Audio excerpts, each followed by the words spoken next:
Oh my goodness. It is 4:34 o'clock in the PM, not the AM. Would you look at that? Have any of you guys ever done that?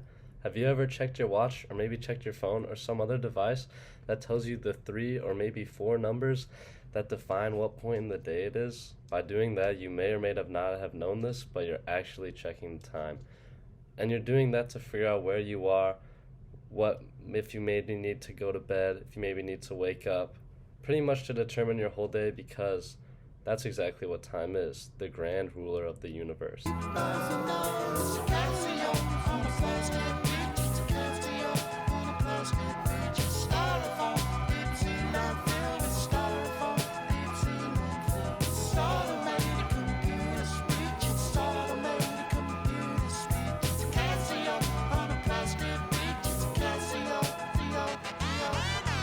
First of all, time is like pretty long. Let's just say that. I'm not even gonna really get into that, but like we've been here for like a pretty long time. As you may say, wow, humans have been around like for forever. Actually wrong. Humans have only been around, let's say if we put the whole universe into 24 hours, a day from midnight to midnight, we would only be around for like maybe a second. Not maybe, for a second. That is like a truthful statement. Um, yeah, pretty crazy. Really opens your third eye when you hear something like that. Many of you guys probably know that though, because if you're watching this content, you probably have, have a big understanding of stuff like that. But anyways, I'd like to start out with a quote from St. Augustine from his book Confessions. He says, when referring to time, he says, I know what it is if no one asks, but if anyone does, I can't explain it. That's kind of a very good quote because time is seriously like a mind boggler, a real stumper. Pretty much to anyone, from Aristotle to Einstein to Augustine, just like these guys were smart fellas, not farsmellas, but they still couldn't figure it out either, and maybe no one ever will. But that quote kind of reminds me of Holden Caulfield and The Catcher in the Rye. I'm going to review that sometime because that is... No, I'm not going to let you know the review now. But kind of reminds me of a quote by Holden Caulfield where he goes, I can't explain what I mean. And even if I did, I wouldn't want to. That quote doesn't really have anything to do with time. I just really like that quote. So I guess we should get into some of the modern philosophies of time to just get a brief rundown. So some of the top three, we're going to go top three, I guess, philosophies of time are presentism, eternalism, and the growing block theory, which is also just something. I'm going to have it on here. It goes by a different name. But pretty much presentism is like only the present is real. Like the past and the future, those are unreal, those aren't happening, and only the real is like what is actually set, and everything, time kind of just flows from continuously, and there's no behind time, there's no ahead of time, it's just always going just right at that complete moment, which is the now. And then eternalism is kind of the opposite. Everything is real. It's kind of like the Einstein block theory of the universe and relativity that this kind of goes on, which is kind of like everything is real and it's in this big block, everything in the universe. There's right here, which is the beginning, and there's right here, which is the end of everything. And every single thing in time is just in that block somewhere. Say, right now I'm right here, right now I'm right here, right now I'm everywhere. Like, that's the thing, like past, present, and future is all like it's all real. It's all I really don't know. But and then lastly, growing block theory, again, another thing, I'm gonna have all of them up here in the editing process. Is that the future is unreal. So the past and the present is real, but the future is unreal. And this is kind of a cool theory. I think probably cooler than presentism or eternalism because it's kind of a little different. Switches it up, switch up the flow. But the past and the future, the past has already happened, so that is real. And the now is happening now, obviously. So that stuff is all real. But the future is like, it's not real because it's non-comprehensible. I mean, it is comprehensible, but it's like it hasn't happened, and you can't really kind of predict it, I guess. But yeah. But one big problem with presentism and the growing block theory is that they're really hard to explain the relativity of simultaneity.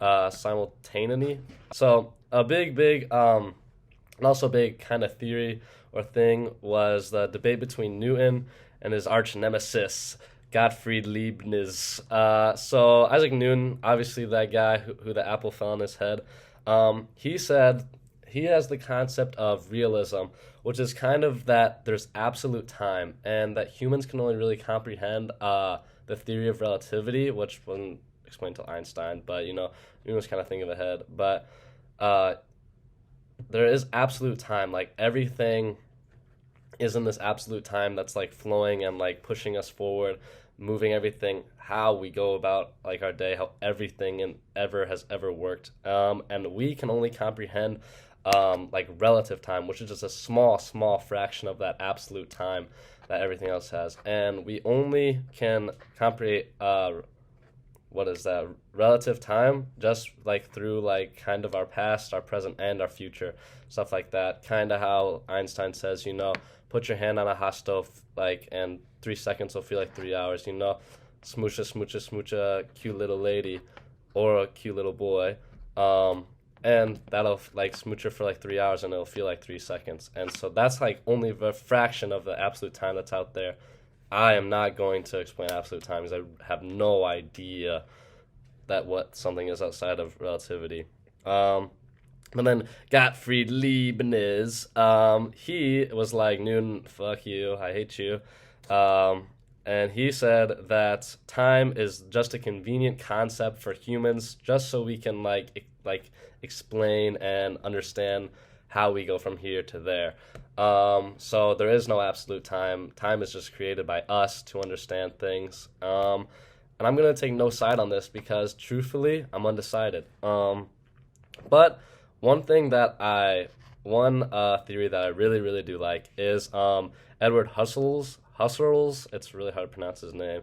And that's the concept of phenomenology in time, which is pretty much that we can't really understand the present without our knowledge of what happened in the past and our expectations of the future. So the only way that we really understand what's going on right now is because stuff that's happened in the past, we're measuring them compared to that, and our expectations for the future have come, and we're like, okay, like this is what we're doing right now.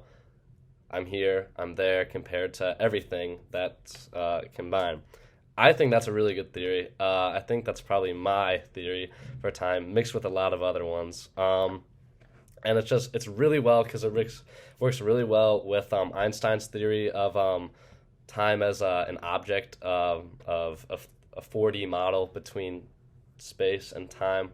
I'll have a graphic of that as well, because it kind of works because the end and the beginning and the end, I kind of like that idea too.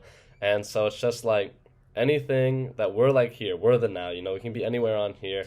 We can be like relative. That's the theory of simultaneity.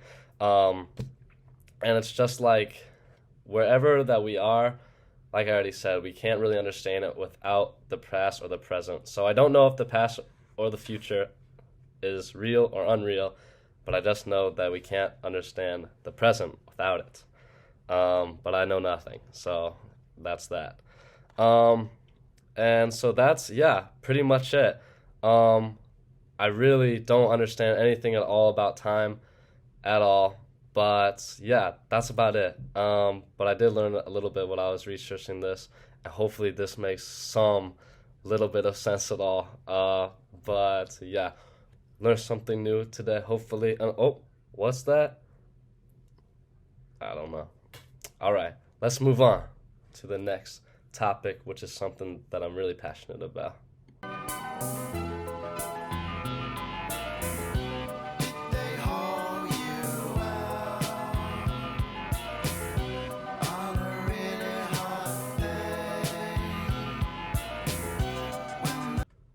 I'm a college kid, I can't be expected to always keep my belly full when I'm in my dorm or when I'm doing stuff. And honestly, it's pretty hard to find something that's air popped, never fried, and tastes great just as well, that I can enjoy from the comfort of my dorm in a recyclable, never mind, a throwaway bag that damages the environment. I'll review that at a later time.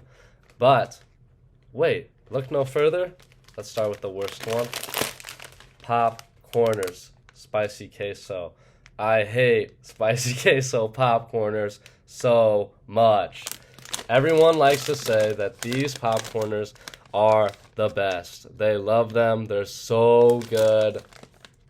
I just can't get on that train, unfortunately.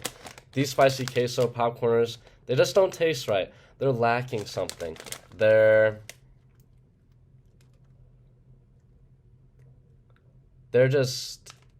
kind of like a freak in the popcorners world.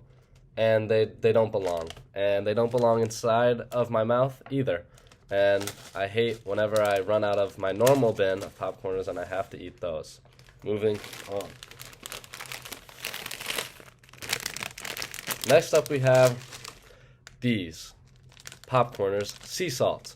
These popcorners I have no feeling towards. They are perfectly level in the grounds of everything, in the grounds of time, and the grounds of everything. They are neither good nor bad, neither good nor evil. They are right there, right in the middle, and they're all right. You know, I'm never gonna want to eat them. I'm never gonna not want to eat them.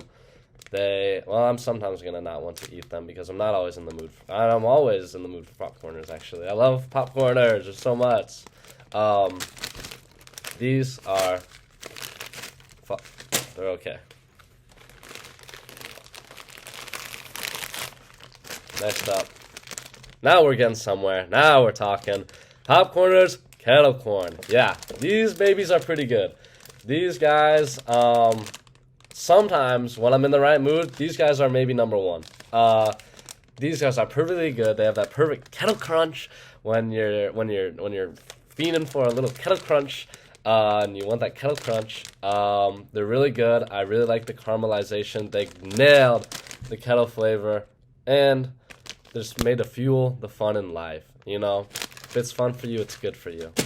And lastly, without further ado, holy moly, white cheddar popcorners, baby. These boys, I didn't even hear from a friend out of a friend that these were a 10 out of 10. I'm giving these not a 10 out of 10, but very, very close. These guys are actually elixir. They are so good. I could eat these all day long. They're perfectly refreshing. They're not too filling. They have perfect flavor. So good. You get that lick them off your fingers when you are done. Actually, up there, top tier, snack / chip / popcorn. So versatile, so good. I could eat these breakfast, lunch, and dinner all day, every day, 365 from the beginning of time to the end of it. Yeah, thank you guys very much for tuning in.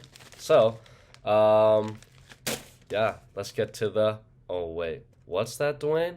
It's time for Sensible concept of time, popcorn. So, you heard the man. He set the stage. First up, we got the concept philosophies of time. This guy right here. But concept and philosophy of time, like I said, are very, very confusing. I still feel like I know nothing, even though I know a little bit. But yeah, they are very confusing, but also at the same time very, very intriguing. I want to learn more after this, and so maybe I'll do a follow-up once I've educated and concocted my own theory of time, because that would be kind of cool. And so I guess I'm going to give the theory of time as it is right now a 6.5 out of 10. These guys, not these guys. Let's bump them out. 1 out of 10. 5 out of 10. 7.5 out of 10. 9.5 out of 10. So good that I'm going to pop into them right now.